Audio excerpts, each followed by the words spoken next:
جب ماہ محرم داخل ہوتا ہے تو نواسے رسول جگر گوش بطول حضرت حسین رضی اللہ تعالیٰ عنہ کی مظلومانہ شہادت کا ذکر کیا جاتا ہے۔ یقیناً آپ کی شہادت پر زمین و آسمان روئے، جنات روئے، جنگل کے جانور روئے، اور ہر انسان اپنے دل میں اس درد کو محسوس کرتا ہے۔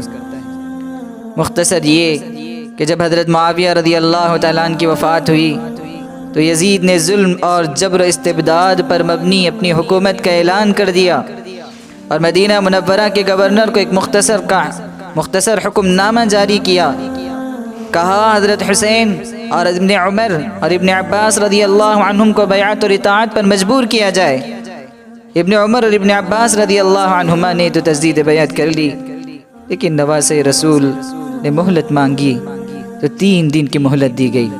اس کے بعد حضرت حسین رضی اللہ عنہ مکہ تشریف لے گئے۔ حضرت حسین رضی اللہ تعالیٰ عنہ مکہ ہی میں تھے کہ اہل کوفہ کی طرف سے بار بار خطوط آنے لگے۔ مورخین لکھتے ہیں کہ 1200 خطوط آئے، جس پر حضرت حسین رضی اللہ عنہ نے کوفہ کے لیے رخت سفر باندھنے کا ارادہ فرمایا۔ ابن عمر اور ابن عباس رضی اللہ عنہما نے انہیں جانے سے روکا، مگر آپ چونکہ پختہ عزم و ارادہ کر چکے تھے، یہ مشورہ قبول نہیں کیا۔ روانگی سے قبل آپ نے حضرت مسلم بن عقیل کو کوفہ بھیجا۔ وہاں اہل کوفہ نے ان کا پرتپاک استقبال کیا اور 12,000 کوفیوں نے حضرت حسین رضی اللہ تعالیٰ عنہ کے ہاتھ پر بیعت کرنے کا ارادہ ظاہر فرمایا۔ حضرت مسلم بن عقیل نے جب دیکھا کہ کوفہ کے حالات اچھے ہیں تو آپ نے حضرت حسین رضی اللہ عنہ کو خط لکھا کہ آپ کوفہ تشریف لائیں، یہاں کے حالات سازگار ہیں۔ حضرت حسین رضی اللہ تعالیٰ عنہ کو جب یہ خط پہنچا تو آپ کوفہ کے لیے نکلے۔ دوران سفر معلوم ہوا کہ عبید اللہ بن زیاد نے حضرت مسلم بن عقیل رضی اللہ تعالیٰ عنہ کو شہید کرا دیا۔ تو حضرت حسین رضی اللہ تعالیٰ عنہ واپس جانے کا ارادہ ہی کر رہے تھے کہ آپ کے اصحاب نے کہا کہ نہیں، ہم مسلم بن عقیل رضی اللہ تعالیٰ عنہ کا قصاص لیے بغیر ہم پیچھے نہیں جائیں گے۔ تو حضرت حسین رضی اللہ تعالیٰ عنہ نے اپنے جانثاروں کے ساتھ ابھی قادسیہ سے کچھ آگے بڑھے ہی تھے کہ حر بن یزید اپنے 1000 کے لاہو لشکر کے ساتھ آ دھمکا اور اس نے آ کر کہا کہ آپ کوفہ کے علاوہ جہاں چاہیں چلے جائیں، لیکن کوفہ نہیں جا سکتے۔ تو آپ 2 محرم سن 60 ہجری کو کربلا کے میدان میں پہنچے۔ کربلا ہی میں کوفہ کا لشکر جس کا امیر عمرو بن سعد تھا آ دھمکا۔ حضرت حسین رضی اللہ تعالیٰ عنہ نے جب دیکھا تو ان کے سامنے 3 باتیں رکھی، ان میں سے کوئی ایک بات اختیار کر لیں، یا تو مجھے مدینہ جانے دیا جائے یا مجھے چھوڑ دیں کہ میں مسلمانوں کے ساتھ جہاد کروں، یا پھر میں خود یزید کے پاس جا کر براہ راست اس معاملے میں گفتگو کروں۔ عمرو بن سعد نے جب یہ بات عبید اللہ بن زیاد کو لکھ بھیجی تو اس نے صاف انکار کر دیا اور یہ لکھا کہ حسین رضی اللہ تعالیٰ عنہ اپنے تمام لشکر کے ساتھ ہماری اطاعت کر لیں، یہی ایک بات قابل قبول ہے۔ جب یہ بات معلوم ہوئی تو آپ نے نہایت ہی ولولہ انگیز، پرجوش اور پرزور انداز میں ایک خطبہ دیا۔ پھر کیا تھا، تمام ساتھیوں نے جان کا نذرانہ پیش کرنے کا عہد کر دیا۔ حضرت حسین رضی اللہ عنہ نے مخالفین سے کہا 1 رات کی مہلت دی جائے، 1 رات قتال کو موقوف کر دیا جائے۔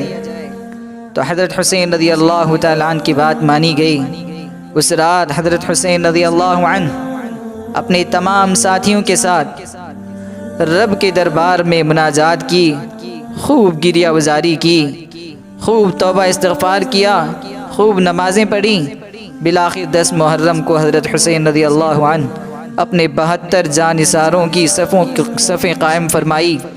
حق کے متوالے باطل قوت کے خلاف میدان میں اترے اور گھمسان کی لڑائی کا آغاز ہوا۔ دشمنوں نے حضرت حسین رضی اللہ تعالیٰ عنہ کے رفقا کو، آپ کے ساتھیوں کو، آپ کے اصحاب کو یکے بعد دیگرے شہید کرتے چلے گئے۔ پھر ایک وقت وہ بھی آیا کہ حضرت حسین رضی اللہ تعالیٰ عنہ تقریباً تنہا بے یار و مددگار رہ گئے تھے، لیکن ان کی طرف بڑھنے کی کسی کو ہمت نہ ہوئی تھی۔ پھر ایک بدبخت آگے بڑھ کر حضرت حسین رضی اللہ تعالیٰ عنہ کے سر پر تلوار کا وار کیا، جس سے آپ شدید زخمی ہو گئے۔ آپ رضی اللہ تعالیٰ عنہ اپنے چھوٹے لڑکے عبداللہ کو بلایا اور گود میں بٹھایا۔ اتنے میں ایک بدنصیب نے ان کو بھی تیر مار کر اس معصوم کی جان لے لی۔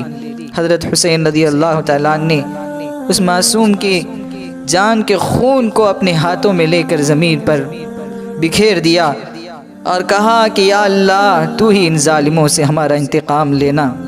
حضرت حسین رضی اللہ تعالیٰ عنہ پیاس کی شدت کی وجہ سے بڑے بے تاب و بے چین تھے۔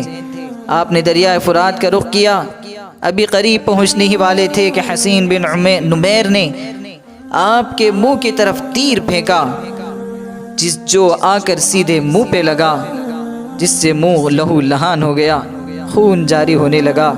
جب شمر نے دیکھا کہ حضرت حسین رضی اللہ عنہ اس حالت میں بھی جس طرف رخ کرتے ہیں مسلح فوج بھی پیچھے قدم ہٹا لیتی ہے، تو شمر نے ایک بار کی حملہ کرنے کا حکم دیا۔ پھر چشم فلک نے دیکھا کہ حضرت حسین رضی اللہ تعالیٰ عنہ پر سنان بن ابی عمرو بن انس نے نیزہ مارا، اور پھر آگے بڑھ کر اسی بدبخت نے آپ کے سر کو تن سے جدا کر دیا۔ حضرت حسین رضی اللہ تعالیٰ عنہ شہید ہو گئے۔ شمر نے یہ بھی کہا کہ لاش کو گھوڑوں کی ٹاپوں سے روندا جائے۔ الغرض حضرت حسین رضی اللہ تعالیٰ عنہ اور ان کے ساتھیوں کے سروں کو ابن زیاد کے سامنے پیش کیا گیا۔ ابن زیاد نے حضرت حسین رضی اللہ تعالیٰ عنہ کے سر مبارک کو کوفہ کے بازاروں میں گھمایا اور یزید کے پاس شام کو روانہ کر دیا۔ حضرت حسین رضی اللہ تعالیٰ عنہ نے شہادت کے ذریعے امت کو یہ پیغام دیا کہ باطل کے آگے سر جھکانے کے بجائے حق کے لیے جان و مال اور اولاد قربان کر دینا، یہ اصل مرد مومن کی نشانی ہوا کرتی ہے۔